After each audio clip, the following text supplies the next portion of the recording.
Vasthy Mompoint, and I am a graduate of AMDA. I've been in 8 Broadway shows. I did Ghost the Musical, Good Vibrations, Hot Feet, Mary Poppins, Rocky, Soul Doctor, SpongeBob SquarePants, and The Prom on Broadway. So my family is from Haiti, and I grew up in New York City, North Carolina, and Alabama.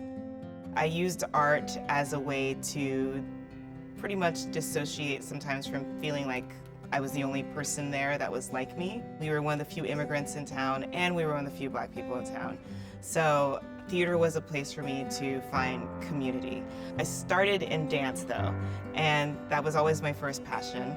So from dance, I started singing and acting and doing all of these things. And I wasn't that great at first. I auditioned for the High School Musical and I didn't even get that. My parents were like, "Are you sure you want to move to New York if you can't even get the High School Musical locally?" But I applied to AMDA and I got in, which was amazing. My life completely changed. So I'm playing Crystal, a choreographer, on the upcoming season of High School Musical, the series on Disney+.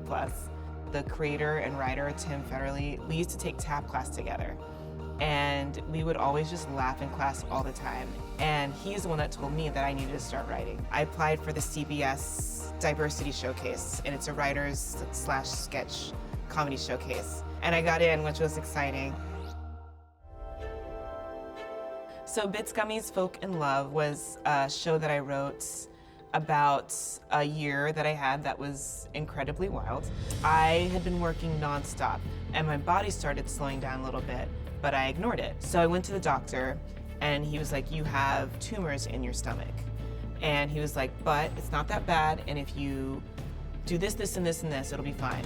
Also slow down." And I was like, great. So I didn't slow down, but I started taking vitamins and doing all this stuff, thinking that would solve the problem. So I got more tests done, and my doctor called me. He said, "We found something suspicious that can't be correct. We need you to come back in right away, tomorrow morning." I went in and they found the 6 tumors I had turned into 32, and that I needed to get them out right away.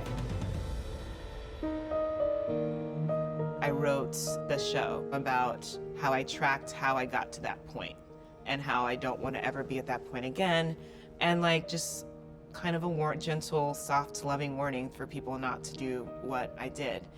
And the show went well, so I kept writing, and that's how I wrote for the CBS Showcase, which brought me here. I lived and I survived, and I'm happy, and that's why my main thing with teaching young people is to remember why you're doing it in the first place, to like read all the signs of your body and just respect that. So I worked with autistic kids for a very long time, and I wanted to have an agency where artists can be more connected to that community. I started an entertainment company called Vasthy and Friends, and it started during the pandemic, where I get artists from like Broadway and all over to sing and create original pieces for kids on Zoom. And like we had like 9 families tune in from like the agency, and they're like, "Oh, this is fun." And I was like, that was fun. So I kept doing it, and then the next week we had 20, and then we had 40, and then we had 60, and then mid-pandemic we had like 900 and something people registered. We talk about all the kind of problems that I feel like adults have that we weren't really told as kids, like acceptance and being who you are, and really accepting the people around you. The most important thing I learned from AMDA is the importance of community and to always be nice to everyone around you. I learned immediately that I'm here to be nurtured as an artist. I'm here to be taken care of as an artist. Their goal is on me. Their focus is on me. I think this is what I'm supposed to be doing. There's nothing else I'm supposed to be doing. I know that with every fiber of my being.